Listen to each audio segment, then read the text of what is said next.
Hello everyone, this is Mumbo and welcome back to another episode on the Hermitcraft server. What on earth has happened here? Okay, we're good. But yes, we're back on the Hermitcraft server. Today we're starting things off over at the witch farm / industrial farming area. That's kind of what I'm going to be calling this place from now on. And as you can see in the previous episode, for those of you who missed it, you missed a ton of progress. We have constructed an entire industrial melon and pumpkin farm in this space right here. And I gotta say, I have got to be very wary. Because that would have been really bad news, to be frankly honest with you. But yeah, this place is looking completely bonkers, in my opinion. So we've got flying machines, they harvest all of the melons and pumpkins, they go back and forth like this. It looks nuts. But there is still a ton of things that we need to do, most importantly with item collection, because right now this is just a melon and pumpkin destroyer that doesn't pick up anything, and that's not really very useful, is it? But I tell you what's even less useful, is Impulse SV's gold shop being out of stock. I mean, look at this. Absolutely nothing. Quick story. This seems like a good place to sit. In the previous episode of Hermitcraft, a few people in the comment section were a little bit upset that I had taken items from the gold farm. But it's kind of a gentleman's rule on the Hermitcraft server that if a shop is out of stock, then the player can use the farm that the shop gets its resources from to actually get the items if they're willing to put in the time. Which I did. Right, I think that clears everything up effectively, so let's take my camera back to the base and actually start work on this project. Now, one thing that I'd totally forgotten about when I was building this is the fact that we can't actually have minecarts next to one another, because then they start to push one another, and as soon as you start stacking them up, they actually begin to travel off on their own. It's all a little bit strange. So we're going to have to do a little bit of a change up here, and we also need to work out the dropper systems, because this is all going to be a water-based item transportation system. Now, I'm hoping that this staggered system that I've created actually functions. I've gone through a few different iterations of designs, and this seems like the most sensible. I absolutely love that noise, but I mean, it does look promising. I'm just curious to see what happens at the end. They're outside of the render distance, so there's no way of me knowing until they come back. Basically, I mean, surely they should have come back into render distance by now. Oh, I'm getting worried. Oh, here comes the squad. And they all seem to be in good formation. Now, what happens here? Because obviously they're going to be passing one another. I'm assuming it's going to be okay. What? No! Why? Oh, for goodness sake. So that totally hasn't worked. Unless it has in a weird way. No, it definitely hasn't worked, has it? I was not expecting this to be the challenging part. This is embarrassing. After going through a bunch more iterations, I think this is the design that actually functions. So if we power this, you can see that these minecarts are kind of on a loop. So they go out like this, they go all the way to the end, they then go around a little spin, and then they come back down this side. They go over this little interchange and they end up back here unloading all of their items into this hopper. This seems smart and I can't possibly see how this could go wrong. Of course it sort of has. Minecarts are still being weird, so we're going to have to keep our eyes on it. But I think I'm going to move on from that for now, and we're going to take a look at the actual item systems. So we have 5 droppers per module that are going to be dropping out all of the items into a water stream, and we need to set up an auto dropper system inside this area. And we need to make sure they don't connect up with one another. That's another challenge. Or not, as the case may be. This is a super simple little design. We take a comparator output from the dropper right here. We run it up into this little circuit. And as you can see, when there are items on the inside of the dropper, they instantly get spat out. Very nice. One wide. Tileable. Smart. Okay, maybe not tileable, but still cool. So now that we have all of those, I think what I'm going to do is set this thing up as a full test module. So we're going to get chests in place, we're going to make sure that everything is functioning properly, and then we're going to activate it and see how well it handles the flow of items and if everything is working as expected. I just said about to test something and could be briefly laggy, and Exuma just instantly left. Well, I mean, everything is set up. That's probably the correct response. I don't know how bad this is going to be. In theory, it shouldn't be too bad, but there is a lot of items that are going to be on the floor, so I thought it would be a fair warning. Anyway, I'm going to double check everything, then we're going to boot this thing into action. Okay, 3, 2, 1, go. Here it goes.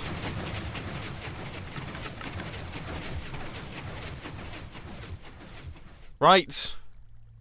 It is currently in the process of mowing down all of the melons and pumpkins that had grown, and there is quite a lot of them. Now, when it returns, that's when the minecarts are going to be sent off, and they're going to travel along, picking up all those items, and then they're going to drop them off into these droppers right here. This is intense. Look how fast it regrows as well. Look, there's melons and pumpkins already. Wow. And here they come.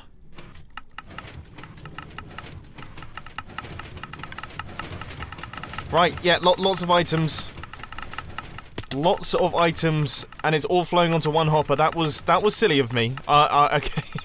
That was silly of me. In our actual design, we'll have a lot more hoppers than that. But here come the items. I have become the hopper. That seems like the only sensible option at this point in time. It's so quick. Well, that hasn't taken long then. So after just 3 flights from the flying machine, we have 1 filled double chest, and the flying machine is actually just making its way back past. So we're about to get another shed load of items coming in through this thing. I mean, I love it. It's utterly pointless, but it's so worth it. So now that we have in fact established that my ridiculous melon and pumpkin farm is ridiculous, let's build the other half. So this is a mirror of that module there, so we now have both sides all in place. This one's ready to go, this one's ready to go. Now we just need to connect them up and start working out what we're actually going to do with this massive items that is going to be flowing out from these things. So here's what I'm thinking. It's going to be split into 2 sections. The first section is going to consist of 2 modules. They're going to be putting all of the pumpkins into shulker boxes, which are then going to drop them down into double chests. Now I think in total we're probably going to have about 8 double chests, which means we're going to have about 800,000 pumpkins able to be stored in here. That's quite a lot of pumpkins. So that does that. The next section is going to be for melons, and that is going to be a big auto crafting system so that we can craft them up into melon blocks easily. Sounds like a good plan to me. Let's start work on it. You know, if I was recording this as like an uncut episode, I would say about 90% of it is this. I hate working away from my base. It's so frustrating. I wish there was a way that I could just remotely access my storage system from anywhere in the world. It would be the best thing ever. I think when we go over to Hermitcraft Season 7, eventually, whenever that comes, I'm doing a 100% shulker box storage system, just so I can pick it up and move it about. Actually, you know what? I'm beginning to second guess that, because for some bizarre reason, these little things right here have taken about 70 times longer to build than they should have done. Everything seems to be getting in my way. Even bats. I'm not joking. The number of times I have tried to place in blocks and bats have been in the way, and now look! People like this are just having a go. This may well be the most frustrating place to work in ever. Anyway, finally, we got them completed. So there is a 600,000 pumpkin storage system right there.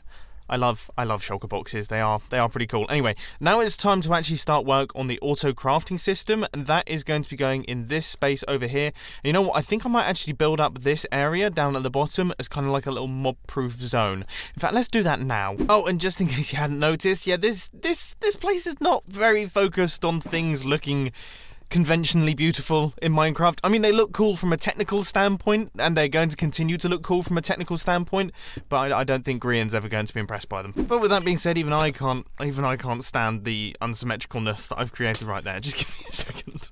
Now, I just came back to the base area to pick up a few more resources, because obviously, yeah, I don't have them. You know the drill by now. And I noticed this. Now, I actually spotted this earlier on, but I kind of ignored it because there's always just stuff in my base. But I've taken a closer look, and it says, treat your chick, play DVD for info on how to get yours today. I mean, I haven't watched a DVD for years. So it turns out that modern DVDs actually just redirect you to YouTube. I mean, how cool is that? Modern technology is amazing. Anyway. All over the Hermitcraft server, chicks are being exploited, ignored, and killed for their succulent meat. Hang on, this is like a charity advert. Oh my word, hang on. Okay. Through no fault of their own, these poor chicks have suffered enough. At Treat Your Chick, we have provided a shelter for these once homeless chicks, and we're now seeking help from you. Are you in the position to provide a happy and loving environment? Can you?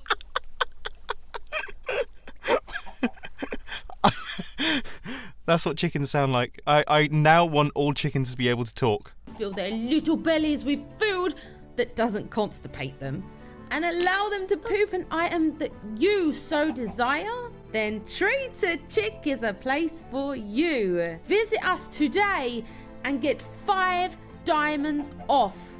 That seems like a really, really good deal, actually. Yes, 5 diamonds off. And you'll be able to take your chick away with you that very day. Thank you. The hard truth is that you will be saving a chick's life. Well, I think it's quite clear what needs to be done. I mean, I've gathered up 32 diamonds. I can't imagine a chicken is going to be much more expensive than that. And we're going to head over to the mall right away and adopt one of these because I suddenly feel bad for them. Even though I eat them. I mean, I eat stacks upon stacks of them, but I feel bad for them in general, and I want to do my part. Alright, here we are. So, welcome to Treat Your Chick. Here you can adopt a lonely chicken and provide it with a home it so deserves. Our poor homeless chicks need a loving parent to provide it with a home that suits its particular needs. After reading through the adoption certificates for each chick below, you may find that you have your perfect companion. If so, then please take their book from the chest, leave your payment in the chest, and head to the new rehoming grounds that is located at this area here. Southwest-ish from here, I like that. Your chicken is there waiting for you, awaiting your love and its perfect home. There are a few things that I need to note before you start. Make sure you keep within the build area that is marked out by stone in the ground. There is redstone just out of blah blah blah blah. You need to feed your chicken at every cycle. The first one starts as soon as you adopt your chick, and I will let you know when a new cycle begins. You feed it in the lunchbox chest and it poops in the litter box chest. To ensure your chick poops, you must feed them and give them the habitat they want. If they die, obviously they don't poop. They also get constipated if not happy. That's bad news. So keep that in mind. Every cycle, the chicken will age. It can reach a maximum age of 8 years, and it also has an increasing chance of dying each time it ages. Its age is represented by the lamps on the outside of its habitat. I'm sure you and your chick will be very happy together. Take care of each other and enjoy the rewards of your friendship. This sounds very, very interesting. So I read through all of the bios and the descriptions, and I think I've made a decision. I quite like the sound of Fedora. Fedora's bio seems lovely. Fedora's data seems nice as well. And, I mean, the chick only costs 8 diamonds, and with the 5 diamond discount, that means it's 3 diamonds, and that's a bargain chick. So I think that's the one that I'm going to save, so I have got to go west-ish from here to find the plots. Now, I've arrived at the plots, and I think I want this one right here. But here's the thing, you know, I really don't want to mess this up, okay? Because I don't want a chicken to die from my own ineptitude. So I've put my book in there, okay? And I've said Mumbo wants Fedora, but got confused. Please help. And hopefully Stress will be able to clear things up and we'll be able to have a smooth adoption. Anyway, back over to the auto crafting system now. I would say progress is coming along pretty nicely. In fact, we are actually almost done. I've got all of the chests in place. I've now got all of the hoppers crafting up. And I've just, I mean, clearly I did not mean to do that. I thought I could style it out and maybe hide the fact. Maybe make it look like I was actually trying to fly down to the bottom. But no, there was no hiding that one. But despite my slight problems with playing Minecraft, we have actually managed to complete this thing. So this is all done. Look, you can see, I mean, it looks like, it definitely reminds me of 2012 Minecraft. It's very glassy. And it's not the prettiest thing in the world, but it's really, really cool to look at. I mean, I can't wait to see all of the items flowing through this. It's going to blow my mind. So there are a few little details that just need to be filled in before we actually activate this thing for the first time. Obviously, all the hopper minecarts on this side need to go in. Apparently, I didn't do those. We've done all of the shulker boxes, so now the pumpkin storage is filled. I need to do the item filters for the pumpkin storage. So, I mean, there's a small list, but I think we're onto a winner here, and I think we're going to activate it shortly. In fact, very, very shortly, because I think we're ready. I mean, I guess we should just do it. Okay, we're just gonna do it. If it goes wrong, then we quit the server and cry ourselves to sleep and never go on YouTube again. I mean, it's as simple as that. So I've installed this really cool activation system. It's just this lever right here is right out the front of the cave. And when I flick it, it will activate both of the flying machines at exactly the same time. So here goes.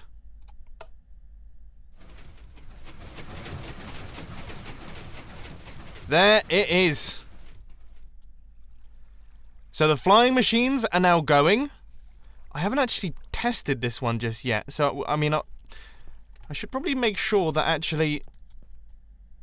Yeah, okay, it looks like it's got a clear run because I wouldn't want it to crash into any blocks.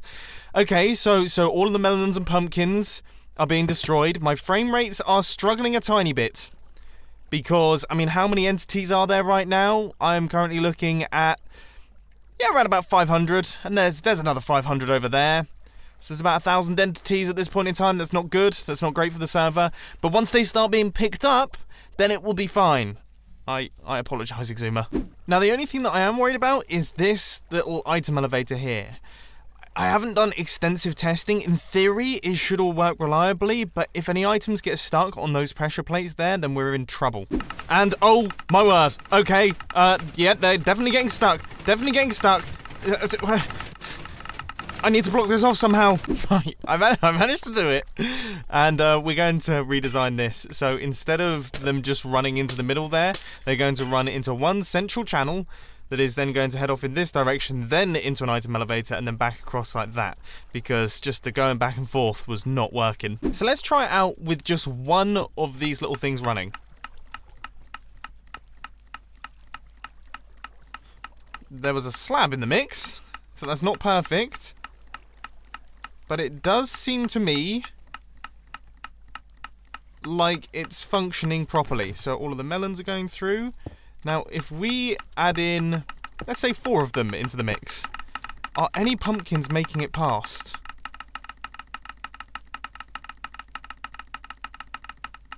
No, it seems like we're okay there. That's fantastic news. I didn't really make it clear there, but what I was testing for is the pumpkins going past the sorter because they're coming in too quickly, and then we'd end up with pumpkins in the melon system. We don't really want that, but thankfully it all seems to be good. So, for the second time today, I'm going to activate this thing, and we are going to see how well it functions. And you know what?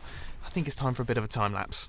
Now, in today's super fast time lapse chat, I thought I would talk to you about the housing situation, because for those of you who don't know, I recently bought a house. We're going to be moving in on the 18th of April. Everything is very exciting, but also completely manic, because, I mean, it's nearly a week away. 1 week away.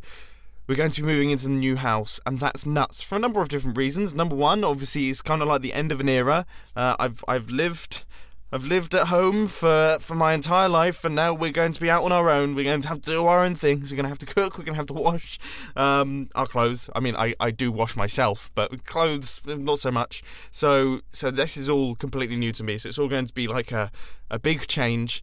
And then also, there's so much to do in this short space of time. And the crazy thing is that I'm actually away in Birmingham this week filming a mini documentary. I'm away for 5 days, which means I only have 3 more days at home. 3 more days. And there's so much to do in that space of time. Oh, I hadn't even thought about that. Moving house is difficult. I might cancel it.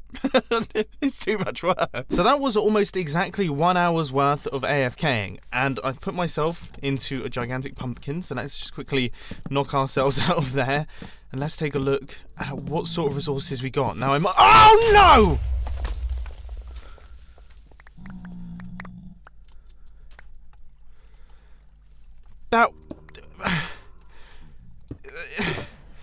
That's not good. That's not good. I was so not ready for that. Okay, let's just dump the items into this chest here for now. Wow. We could have lost a lot of stuff. I mean, there's shulker boxes and shulker boxes of items here. Oh, for goodness sake! What? What on earth is going on? Oh, just make it stop. Okay, we need to put a glass front on this thing. All right. Okay, we do, because this is not good. It's blown my lever off. I can't even turn off my farms. Ah, I can't believe this. Well, after tidying that up, I mean, I've taken a look in the chest, and we have got 2 filled shulker boxes with pumpkins, and also probably more items on the insides of those shulker boxes there. And then also, melon-wise, I mean, it's difficult to tell. There are pumpkins in the system, though, so we are going to have to do something about that. But it seems like we've got a lot of melon. Has this thing almost fully filled up? I mean, there are tons. Absolutely tons. Well, this thing is working beautifully, beautifully well. I guess we do have to dedicate some time, though, to actually maybe mob-proofing it just a tiny bit, because, as you can see, all hell is breaking loose. We've even got spider jockeys. Anyway, I do hope that you've enjoyed this episode on the Hermitcraft server. If you have, please sure to that like button. And if you really loved it, then make sure to subscribe. But thanks for watching, guys. This has been Mumbo, and I'm out. I'll see you later. Oh, and filming channel stuff, you know what to do. Link is on the end screen.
One.